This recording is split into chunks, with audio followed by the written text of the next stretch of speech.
नमस्कार बच्चों, कैसे हो। आशा है घर में सभी ठीक होंगे, आप लोग कुशल से होंगे। तो आपने पढ़ा था स्वर संधि का एक भाग यानी दीर्घ संधि को। अब उसके दूसरे भाग में हम पढ़ेंगे गुण संधि, वृद्धि संधि, यण संधि और अयादि संधि। तो आप यहाँ देख सकते हैं ये चार संधियाँ हैं स्वर संधि के उपखंड: गुण संधि, वृद्धि संधि, यण संधि, अयादि संधि। तो इन चारों के बारे में हम पढ़ेंगे अब आज। तो आप ध्यानपूर्वक सुनेंगे, समझेंगे और अपनी उत्तर पुस्तिका में ज़रूर लिखेंगे।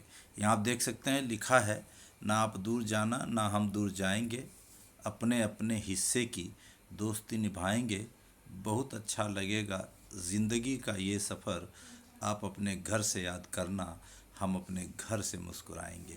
तो इसका मतलब कि आपको घर में ही रहना है और ध्यानपूर्वक सुनिए, समझिए और पढ़िए। देखिए संधि किसे कहते हैं, पिछले स्लाइड वीडियो में भी आप समझ चुके हैं, जान चुके हैं कि संधि किसे कहते हैं। संधि यानी सम जमा धी शब्द का अर्थ है मेल या जोड़। दो निकटवर्ती वर्णों के परस्पर मेल से जो विकार परिवर्तन होता है वह संधि कहलाता है। संस्कृत, हिंदी एवं अन्य भाषाओं में परस्पर स्वरों या वर्णों के मेल से उत्पन्न विकार को, विकार यानी दोष, संधि कहते हैं। जैसे सम जमा तोष संतोष, देव जमा इंद्र देवेंद्र, भानु जमा उदय भानुदय। संधि के भेद ये भी आप पढ़ चुके हैं, आपको बताया जा चुका है कि संधि के कितने भेद हैं।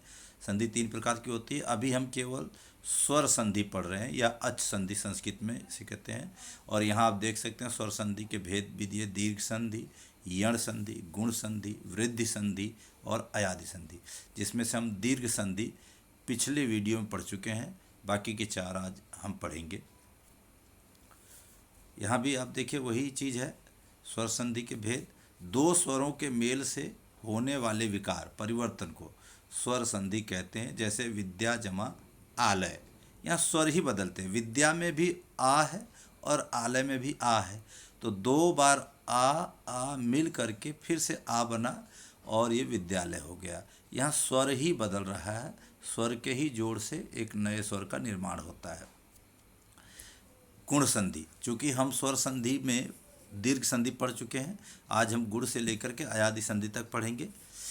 इसमें अ आ के आगे ई हो तो ए बन जाता है, ऊ हो तो ओ बन जाता है तथा री हो तो अर हो जाता है। इसे गुण संधि कहते हैं। जो इसके उदाहरण देखिए, अ जमा ई बराबर ए, यानी नर जमा इंद्र। नर में र के साथ अ जुड़ा हुआ है और इधर ई है, तो नर जमा ई, तो अ जमा ई बराबर ए, तो यहाँ देखिए नरेंद्र हो गया है। अ जमा ई बराबर ए, वही चीज़ चाहे अ जमा ई हो या अ जमा ई हो, दोनों ही स्थितियों में ए ही बनता है। तो यहाँ देखिए नरेश हो गया। अ जमा उ, ये दूसरा हिस्सा है, ये अ ई था, ये अ और उ का जोड़ है, तो अ जमा उ बराबर ओ, तो ज्ञान जमा उपदेश, तो क्या हो जाएगा, न पर ओ की मात्रा जुड़ जाएगी और ऊ हट जाएगा, तो ज्ञानोपदेश। आ जमा ऊ, तो ओ बन जाएगा। यहाँ देखिए महा जमा ऊर्मी है, तो महोर्मी, यानी ऊ हट जाएगा और ह पर ओ की मात्रा लग जाएगी। अगला देखिए इसी में ग, अ जमा री, तो अर बन जाएगा, तो देव जमा ऋषि, देवर्षि, यानी यह री हट जाएगा और शी पर ऊपर र लग जाएगा, तो देवर्षि। आ जमा री, यहाँ भी वही बात है, अर ही होगा, और महा जमा ऋषि है तो महर्षि, आ की मात्रा हट जाएगी और श के ऊपर जो है र लग जाएगा, तो महर्षि हो जाएगा। वृद्धि संधि देखिए, अ आ का ए से मेल होने पर, यानी अ या आ का मेल ए या ए से हो तो क्या होगा, ए, यानी ए बन जाएगा। तथा अ आ का ओ और अ से मेल होने पर अ हो जाता है, इसे वृद्धि संधि कहते हैं। जैसे अ जमा ए बराबर ए, तो 1 जमा 1 तो ए हो गया, तो ये ए हट जाएगा और क पर ए की मात्रा लग जाए, एकाएक हो जाएगा। अ जमा ए, यहाँ भी ए बनेगा, तो मत जमा ऐक बराबर मतैक। अ जमा ओ तो औ बन जाएगा। वन जमा औषधि तो औ हट जाएगा, न पर औ की मात्रा लग जाएगी, वन औषधि। आ जमा ओ तो क्या हो जाएगा, औ बन जाएगा। तो महा जमा औषधि महौषधि। तो इस प्रकार से उदाहरण। यण संधि देखिए, यण संधि में क्या है कि ई और ई के आगे कोई विजातीय असमान स्वर, अभी तक तो एक जैसे स्वर थे जिनके परिवर्तन से जिनके जोड़ से परिवर्तन हो रहा था। अब दूसरे स्वर अगर एक स्वर के साथ लेंगे तो ई और ई के आगे कोई विजातीय स्वर होने पर ई को य हो जाता है। उ के आगे किसी विजातीय स्वर के आने पर उ को व हो जाता है, यानी उ और उ को का व हो जाएगा, ई और ई का य हो जाएगा अगर इनके साथ कोई दूसरा स्वर जुड़ेगा तो। जैसे देखिए, री के आगे किसी विजातीय स्वर के आने पर री का र हो जाता, इन्हें यण संधि कहते हैं। अ जैसे ई जमा अ बराबर य, तो अब यहाँ क्या होगा, यदि जमा अपि तो यद्यपि, यानी यहाँ जो ई थी वह य में परिवर्तित हो गई और द हलंत हो गया, तो यद्यपि। उ जमा अ बराबर व जमा अ, तो इस तरीके से देखिए तो अनु जमा अय अन्वय, यानी उ हट गया, आधा न हो जाएगा और अ की जगह वह हो जाएगा।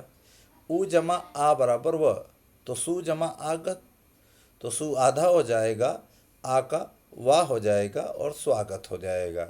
अनुजमा ऐषण, तो क्या होगा यहाँ पर अन्वेषण, यानी न आधा हो गया, ऊ हट जाएगा और ए की जगह वह हो जाएगा और ए की मात्रा, तो अन्वेषण।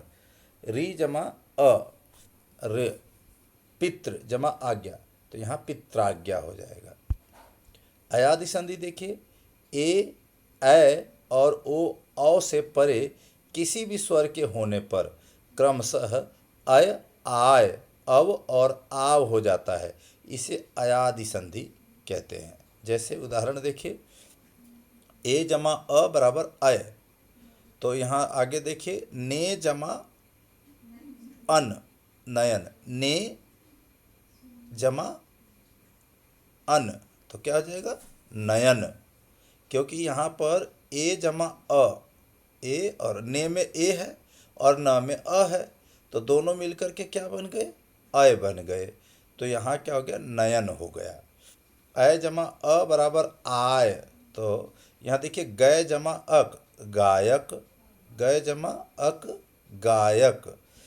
ओ जमा अ बराबर अव, तो क्या हो जाएगा पो जमा अन पवन। औ जमा अ बराबर आव, तो पौ जमा अक यानी पावक। औ जमा ई बराबर आव, तो नौ जमा इक बराबर नाविक। तो इस प्रकार से आप इसको बदला हुआ देख सकते हैं। तो समाप्त होता है हमारा आज का यह पाठ। स्वर संधि, यानी स्वर संधि पूर्ण रूप से समाप्त हो गई है। अब इसके आगे की संधियां हम जो बाकी बची हैं हम उन्हें पढ़ेंगे, जो कि 4 संधियां हैं, और तो उनको ध्यान से, एक मिनट, हम आप करेंगे 4 नहीं 3 संधि में से स्वर संधि हमने पढ़ लिया है, अब 2 संधि और बची हैं। तो इसके साथ ही आज का यह पाठ समाप्त होता है। घर में रहें, सुरक्षित रहें, धन्यवाद।